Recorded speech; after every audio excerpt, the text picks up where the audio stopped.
त्यानंतरची बातमी पुण्यात आबा बागुल नाना पटोलेंच्या भेटीला गेले। आबा बागुल यांची मनधरणी करण्यात पटोलेंना यश आल्याचं सूत्रांमार्फत कळतंय।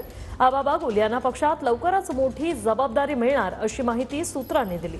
4 तारखेपासून आबा बागुल रवींद्र धंगेकरांचा प्रचार करणार आहेत। आबा बागुल यांनी फडणवीसांची भेट घेतली होती। प्रदीप कापसे आमचे प्रतिनिधी फोन लाईनवरून जोडलेत। प्रदीप, काय माहिती?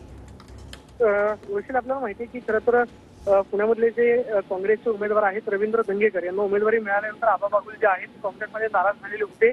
नागपूरमध्ये जाऊन त्यांनी देवेंद्र फडणवीस यांची सुद्धा भेट घेतलेली होती। त्यामुळे आबा बागुल भाजपमध्ये जाणार का याची चर्चा जी आहे ती गेल्या दिवसांपासून सुरू होती। मात्र काँग्रेसचे प्रदेश अध्यक्ष नाना पटोले हे कालपासून पुण्यामध्ये आहेत आणि रवींद्र धंगेकर यांच्यासाठी संघटनात्मक बांधणी जे आहे ते करतायत। नाना पटोले यांची आबा बागुल यांनी भेट घेतली। आबा बागुलांची नाराजी जी आहे ती दूर करण्यामध्ये नाना पटोले यांना यश आलेलं आहे आणि 4 तारखेपासून सुद्धा आबा बागुल जे आहेत ते रवींद्र धंगेकर यांचा प्रचार करणार असल्याची माहिती मिळते।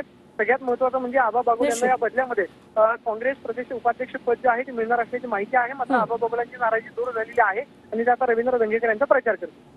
धन्यवाद प्रदीप, तुम्ही दिलेल्या या माहितीसाठी।